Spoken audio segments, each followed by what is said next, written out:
nekk ngir yàlla métti na quoi lii métti na trop. voilà c'est-à-dire que ñoo xam le rek ni ñoom mois d'avril lañ leen war a fay seen bourse yi ñoom ñu ngi ñaxtu ne xiif nañ sonn nañ et puis seen soxla nañ et puis ñu am lu ñu fayee seen chambre yi aussi wala lu ñu jëndee seen ay ticket resto moo tax ñi manifester tey jii gis ngeen ni fi manifestation bëri ñoom ñëpp ñu ngi ñëw. am na kenn ci ñoom koo xam ne mi ngi tenté di lever le mot d'ordre ngir calmer leen di leen woo ñoom ñëpp ñu def rassemblement fii ci rond-point bu université Cheikh Anta Diop de Dakar. gis nañ aussi des blessures yéen am ba nga xam ne des blessés ñu ngi leen di évacuer gis nañ fi deret tuuru na gis nañ fi aussi des balles réelles yoo xam ni ñii di woy takk der yi ñoo ko doon dóor voilà. ñoom nag ñu ngi naqarlu attitude bi nga xam ni takk der yi am nañ ko waaye itam nañu xam takk der yi ñoom itam seen liggéey rek la ñuy def ngir bañ benn yoon attroupement am ci réew mi. gis nañ ne boo jugee lu mel ni Foire wala nga jóge lu mel ni Dakar circulation bi yëpp dafa taxaw dara doxatul ndax rond point bi nga xam ne moo nekk ci buntu université bokk na ci rond point bi nga xam ni moo yembal dem bi ak dëkk bi di Dakar ak ci yeneen gox yi nga xam ne ñoo xaw a sori biir Dakar. alors gis nañ leen gars yi ñi ngi manifester waaye itam takk der yi ñu ngi fexe di leen calmer.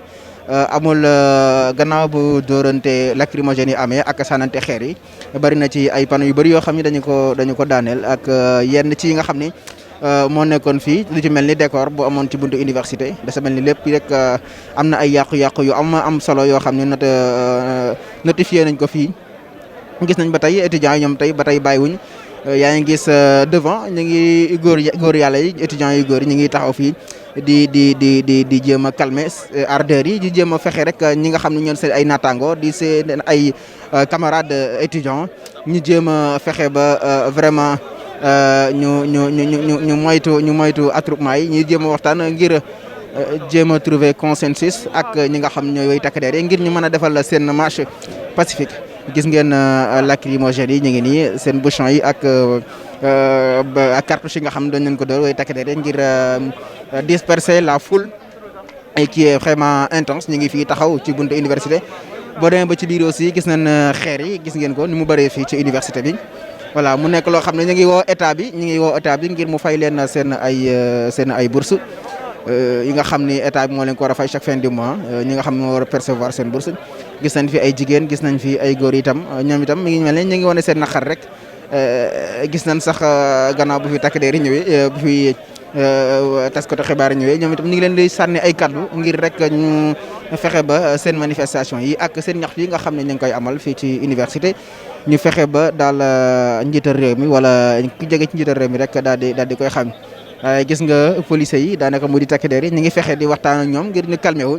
ngir dara bañ a xew seen diggante mu di ay sànnante xeer ak lacrymogène ak yi demee noonu voilà gis ngeen takk der yi ñu ngi fexe di waxtaan ak ñoom calmement waaye day fexe di leen calmer mu nekk loo xam ni voilà c'est une scène triste boo xam ne moo xew ci université et c'est pas la première fois mu fi am c'est pas la première fois aussi les étudiants ñuy ñaxtu ngir ñu fay leen seen ay bourses voilà kon ñu bàyyi leen ak image rek ngeen mën ko xool li nga xam ne moo xew tey jii tombeek àllarba juróom-ñeenti fan ci weeru décembre 2020 voilà gis nañ aussi ñu nekk ci benn période pandémique ñu am benn rebond ci wàllum cas positif yi ay 100 cas ba 80 35 40 cas gis nañ daanaka ñu ëpp ci étudiants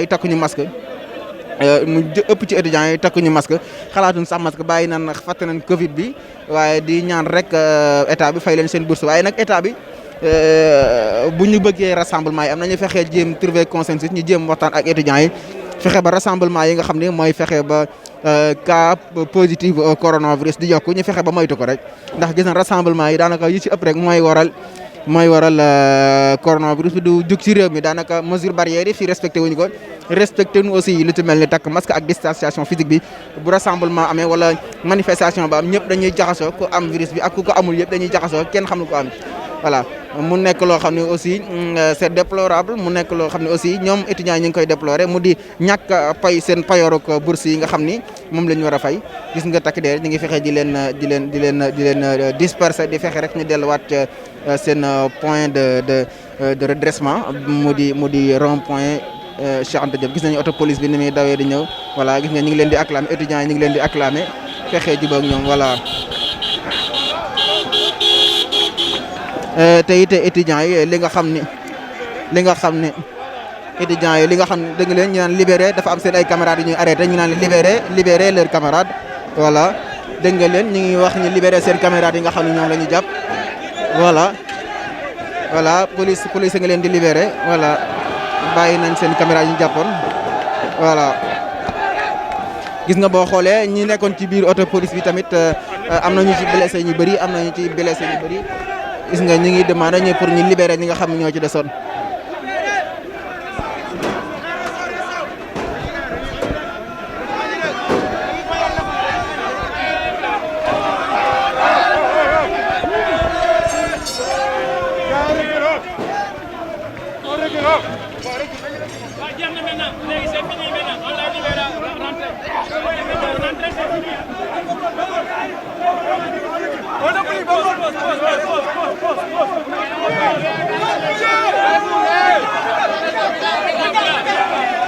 gis nga étudiants yi libéré nañ seen camarades yi nga xam ni police moo leen arrêté woon instant bi ñu ngi delluwaat ci biir campus bi avec satisfaction buñ ko amul aussi ci seen payo bourse am nañ ko ci seen camarades yi nga xam ne jàppoon nañu arrêté gis ngeen.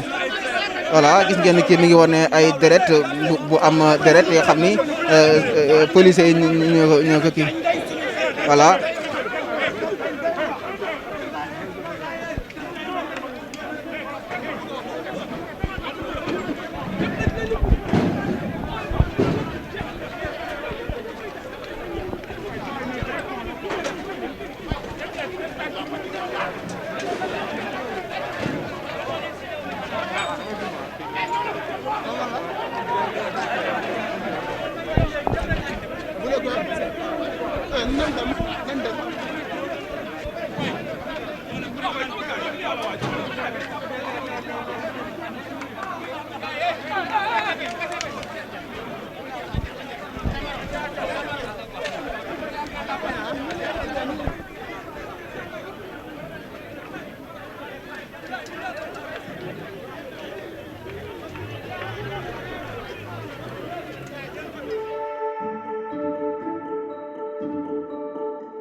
Voilà, c'est-à-dire l'étudiant vit avec sa bourse.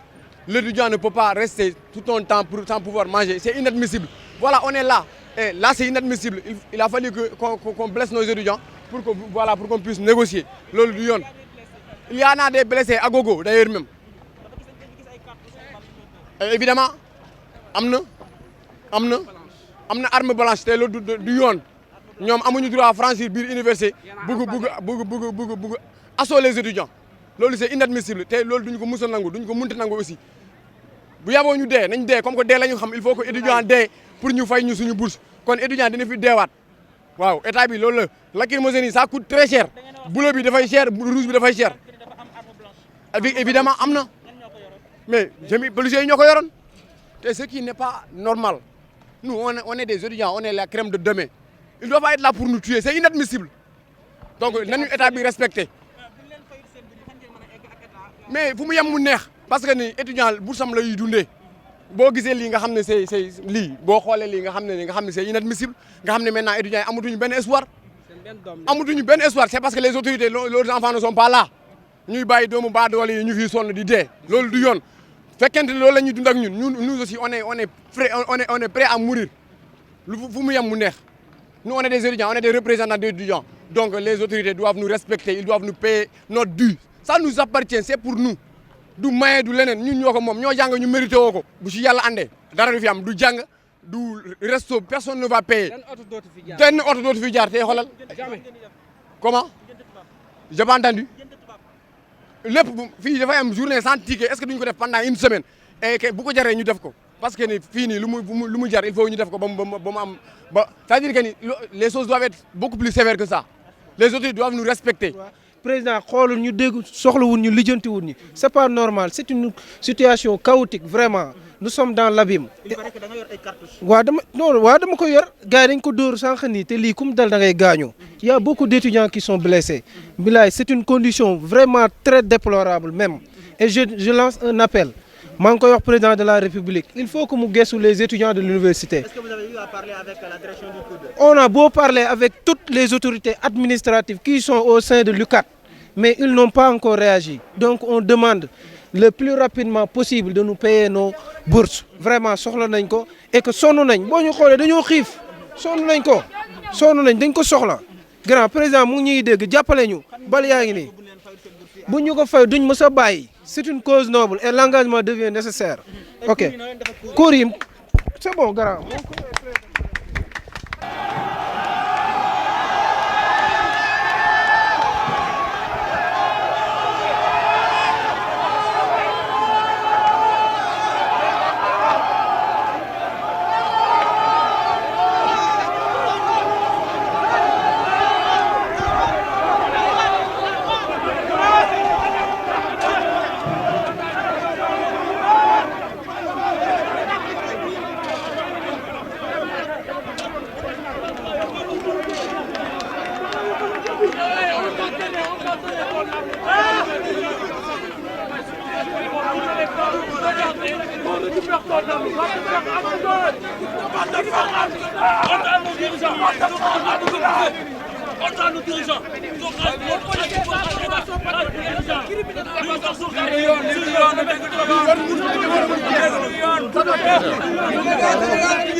gars yi jox ñu étudiant bi gëdd te loolu du yoon yaa ngi dañoo war a reconsidérer étudiant bi loolu amul mais Sénégal dara nekku fi tamit xoolal seen lacrymo yi 60 000 lay benn Sénégal yaa ngi on ne compte tuer nos étudiants.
L'étudiant vit avec sa bourse.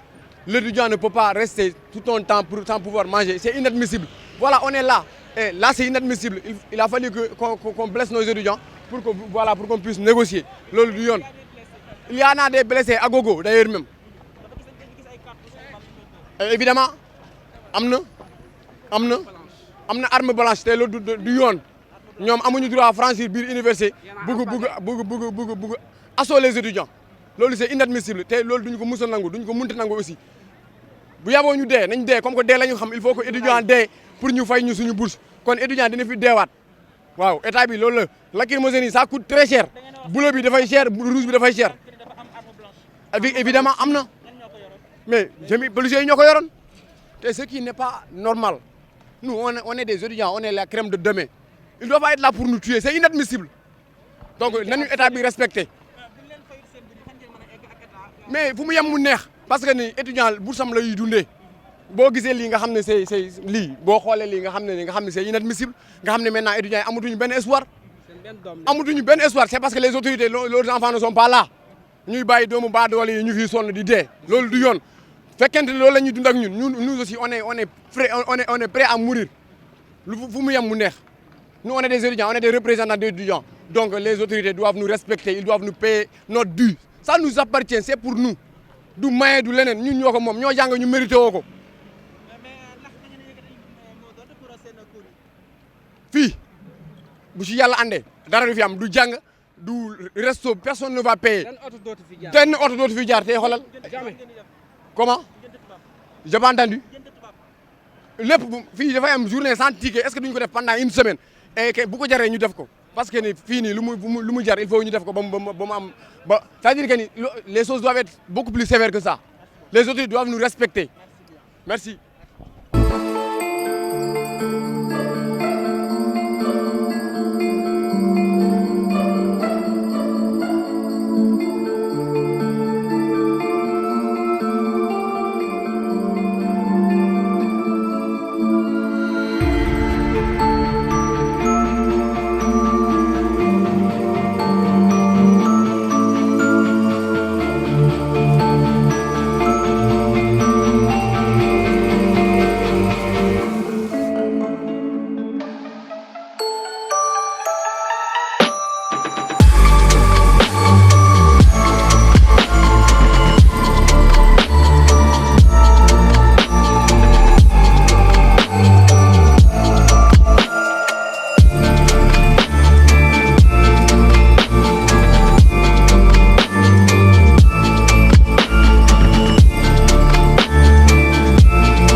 kay am na ay bés mais nañ muñu rek nañ muñu waaw nañ muñu ah non 2 mois ak tranche ça fait 115 000 quoi waaw boobu ba tey dañ day suñu nekk instant yi bilaay sonn nañ quoi sonn nañ bilaay waaw sonn comment manifestation yi ba kañ ngeen ko fas yéene dakkal ah manifestation amul dagg de dagg fii ba ñu message yi wàcc rek waaw message suñu wàccul chaque jour nii lay demee quoi dama gën a kii ay góor jigéen la kii góor jigéen la ñoom mag yëpp ñooñu ay góor jigéen lañ quoi man loolu du jantuma ay faramason man loolu du jantuma quoi dama gën a xam quoi police Diazaka Macky Sall ak ñoom ñëpp a yem ñun mooy loolu dañuy baatale maam góor Diazaka daf ñoo yàpp som bi saa falawuñ ko dara nañu fay suñu buus mu ñuy andi ay kii di financé ay maam góor li rek fay na maam góor waaw moo tax tey yëngal grève bi moo tax waay ñun xool fokk yu xool maam góor wala doog gi buus rek wala bu gaal gi kese mu jeex waaw mais loolu du yoon lan mooy yoon nañ ñu fay suñu bourse quoi depuis 3 mois ñu ngi nii mënuñ koo jot te bourse yi moo maire Ndioum moo nekk kii ministère de l'enseignement supérieur muy financé ay album mu ñoo fay suñu bourse yi ñu soxla ñu album bourse lañu soxla moo ko financé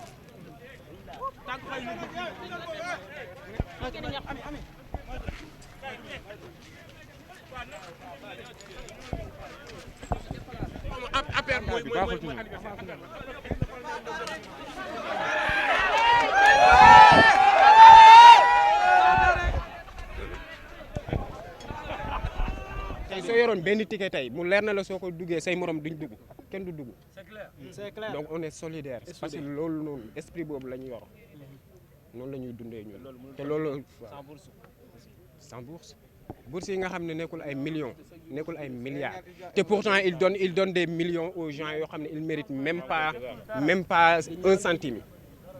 Donc s'il vous plaît les gars on arrête ça quand même.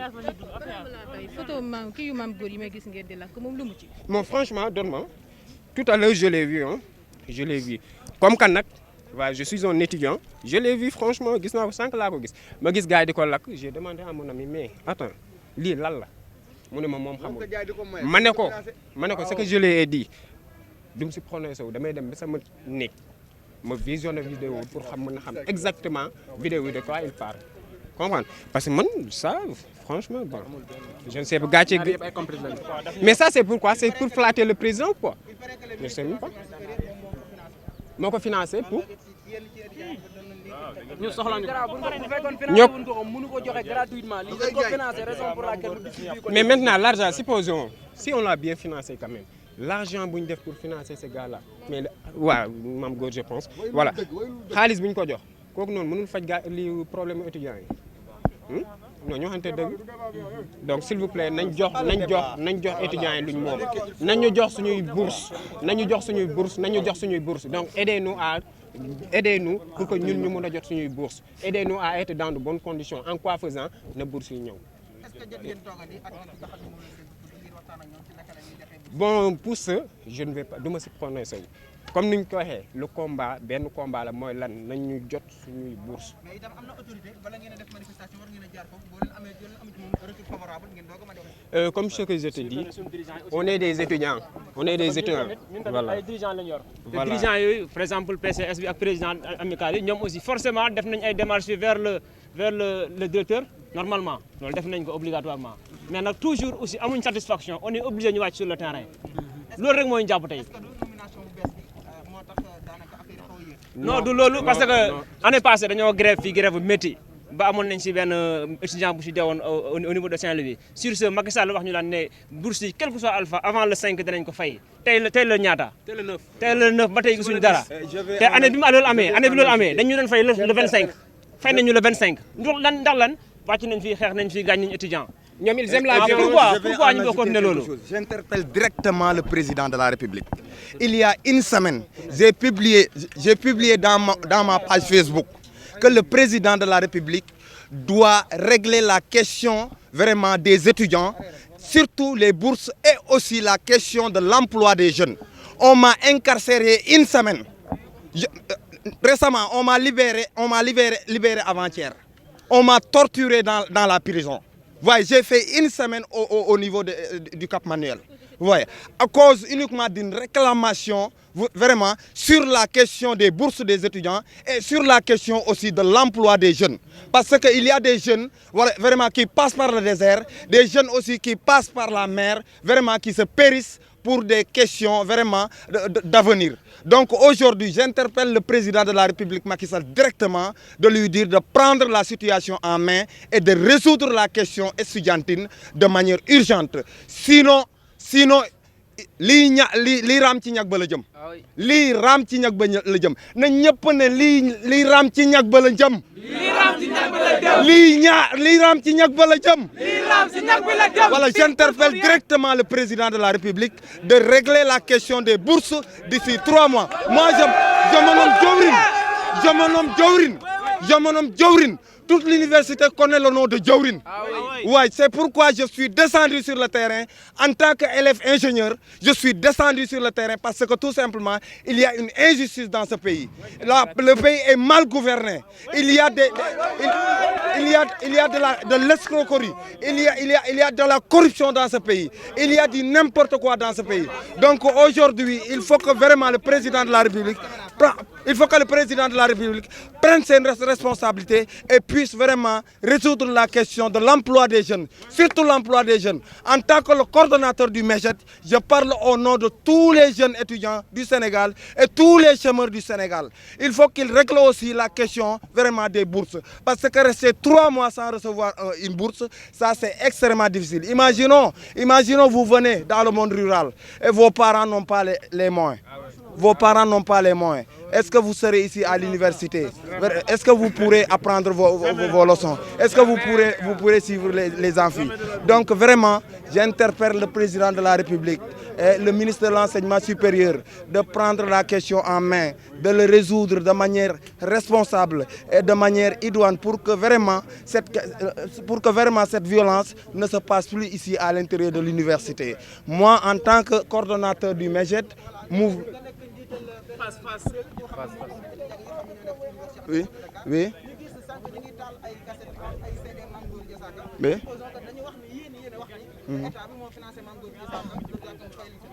Vous savez que moi je ne rentre pas dans les détails parce que Mame Ngor Diazaka n'a rien à voir avec la lutte d'aujourd'hui.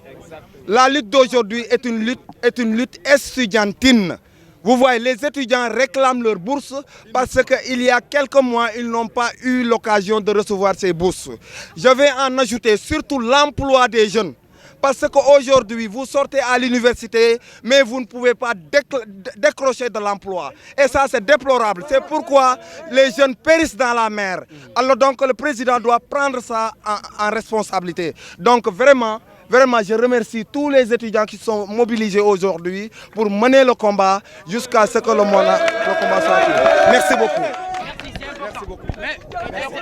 Les étudiants, ils sont violents. Mais non, les étudiants, ils ne sont pas violents. Et ils n'ont pas choisi d'utiliser ces méthodes. Mais le problème, c'est que l'État en question, j'ai posé cette question aux étudiants, disant que pourquoi à chaque fois, si vous réclamez les bourses et tout, vous utilisez ces méthodes de violence. Mais ils ont répondu en disant que l'État, en fait, tu ne fais pas la violence, tu n'obtiens pas gain de cause. Mais les étudiants, ils ne sont pas violents. Ils ne veulent pas que ça se passe ainsi. Et le problème, c'est ça. L'État, ils doivent savoir que les étudiants, c'est des êtres humains. Les étudiants, c'est des intellectuels. Mais l'avenir de demain, c'est les étudiants. C'est les étudiants. Et ce n'est pas possible de rester ici à l'université. Il y a de ces étudiants, en fait, bourse yu su ñëwee si la ñuy jël di envoyer seen parents. Il faut prendre ça en compte. Il y a de ces étudiants, ils ont des sœurs et des frères. Et des femmes. 40 000 francs si la ñuy jël di jox gars yi. Mais ce n'est pas normal. Parce qu'il faut aussi que nous ramenons étudiants, vraiment, nous ne sommes pas des sauvages. Ce n'est pas parce qu'eux, ils sont riches et puis nous sommes pauvres. En général, tu prends 90% des étudiants ici à l'université Cheikh Anta Diop, c'est des pauvres, classe moins. Ouais, parce que tu es riche, tu apprends à ISM, je ne sais pas, Iman, je ne sais pas, n'importe quoi, c'est des privés. Mais comme nous sommes pauvres, on n'a pas tellement de moyens, on nous ramène ici à l'université Cheikh Anta Diop et puis on pense que nous sommes des animaux, on nous laisse ici périr. Ça ne doit pas se passer comme ça. Ça ne doit pas se passer comme ça. Et alors là, c'est une belle question. Et je dirais que nous allons prendre des dispositions. Et nous allons faire tout ce qui est possible parce que nous devons vivre en paix. Nous devons apprendre. Mais sérieusement, on ne peut pas apprendre si on n'a pas quelque chose à manger. On ne peut pas apprendre. Mais bien sûr, parce que l'État est sauvage. Je suis désolé de le dire. Mais l'État est sauvage. L'État est sauvage. Tu n'utilises pas la violence. Mais sérieusement, tu utilises la violence pendant 4-5 jours, ils changent. Ils nous donnent nos bourses. Mais on n'utilise pas la violence, on ne nous donne rien du tout. Alors cela veut dire que l'État, ils sont violents. L'État, ils sont violents. C'est eux qui incitent les étudiants à utiliser ces méthodes. Parce que nous, les étudiants, nous ne sommes pas violents. Non, nous ne sommes pas violents. Et on n'aimerait pas vraiment... mais sérieusement, ces rues-là, mais ça nous appartient. Ça, c'est pour nous. Alors, on n'aimerait pas gâcher n'importe quoi pour obtenir gain de cause. Mais le problème, c'est que l'État, comme je le dis, l'État, c'est des sauvages. Je le dis haut et fort. L'État, c'est des sauvages. Parce que... Alors, le message que je vais lancer, c'est ceci, monsieur. Je vais dire ceci. Nous vivons au XXIe siècle. Nous ne sommes pas au XIVe siècle, là où quand tu veux obtenir quelque chose, tu utilises la violence. Non, on ne vit pas à cette période. Non, mais sérieusement, on vit au XXIe siècle. On veut obtenir quelque chose, comme des êtres humains. On peut discuter tranquillement et trouver une solution. Mais pourquoi l'État n'aime pas la discussion? L'État n'aime pas que les choses se passent bien. Et pourquoi? Mais sérieusement, c'est la question que je me pose. Pourquoi? Alors, le truc, c'est ceci. dès aujourd'hui, l'État, il doit prendre ses dispositions. Le gouvernement surtout. Monsieur le Président, on n'aimerait surtout pas que ça se passe ainsi. Nous, les étudiants, on n'aime pas la violence. On veut obtenir ce qui nous revient de droit. Et ça, c'est nos bourses. Alors, vous nous donnez nos bourses. Et tranquille. Mais sérieusement. Mais les cours? Non. Parce que les classes, sérieusement, nous disons que nous sommes des intellectuels. Et notre objectif, c'est la réussite, d'obtenir le savoir. Ici, c'est le temple du savoir. Ici, ce n'est pas un temple là où... Mais ce n'est pas pour la violence, non. Non. Ici, c'est le temple du savoir. On est ici pour étudier. Alors, on nous donne les bourses, mais on ne peut pas aussi obtenir ce savoir. C'est-à-dire, on ne peut pas les obtenir dans des conditions inacceptables. Sérieusement, voilà, pour étudier, on a besoin d'être tranquille. On a besoin d'être tranquille. Bah voilà, c'est ça. ndax population bi mën ñoo dégg. damay wax ci olof. ndax population bi mën ñoo dégg. ndax population bi yëpp dégguñu tubaab. Université li ñuy dund jamono ji métti na. métti na li tax métti na mooy étudiant bi toog ba ñetti weer kenn fayu ko bursam loolu dafa métti.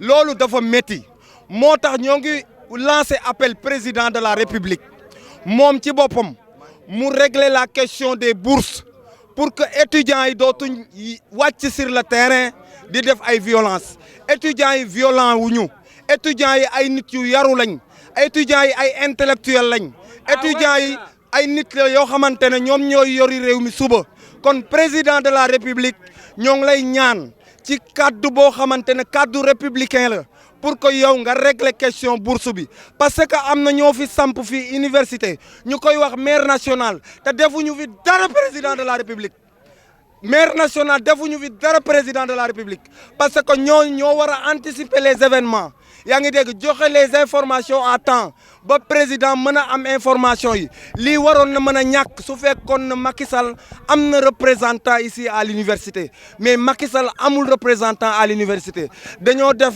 mascarade def du n'importe quoi di publier ci réseaux sociaux yi alors que ñoom defuñu fi dara ci à l'université de Cheikh Anta Diop de Dakar ci question chômage bi président de la République xale yaa ngi jël gaal étudiants yaa ngi jël gaal di jaar ci désert bi di dee ci àll bi loolu nekkul na ñooñu dañuy xaru parce que tout simplement mënatuñu supporter souffrance bi ñuy dund fii ci Sénégal ndax ku nekk ku sañoon nga tekki ba dem jariñ say waajur léegi nag soo nekkee ci réew boo xamante ne réew népotisme la réew gabegie la réew mal gouvernance la réew moomu jeune bi dootul am espoir ba sax mën na ko yóbbu sax ba muy dem sax ci mbiru banditisme ñii di jaay dorog man barkaati démb rek lañ ma libéré camp pénal Cap Manuel li ma defoon mooy dama publié woon ci réseaux sociaux yi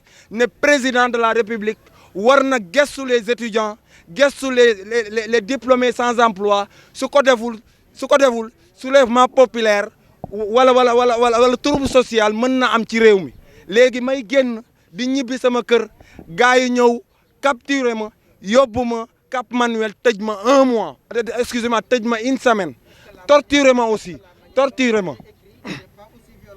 non c'était pas violent parce que tout simplement dama doon wax ci loo xamante ne pour njariñu askan bi la di prédire tamit le président de la République pour mu régler la question du chômage en tant que coordonnateur du MEJET vraiment mouvement pour l'emploi des jeunes diplômés du Sénégal dama bëggoon vraiment président de la République jël ci say ay responsabilités am ba vraiment parce que liy raam ci ñag ba la jëm te man je me nomme jawrin Souleymane Ibrahima Biram Ndong mais jawrin alias jawrin la gars yi gën a xam ci université bi donc vraiment maa ngi leen di remercier yéen ñi nga xamante ne wàcc ngeen sur le terrain.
gars yi jox étudiant bi gëdd te loolu du yoon yaa ngi dañoo war a reconsidérer étudiant bi loolu amul mais Sénégal dara neexul dara nekkul fi tamit xoolal seen lacrymo yi 60 000 lay jël benn Sénégal ñoo wax yaa ngi dégg on ne peut pas tuer nos étudiants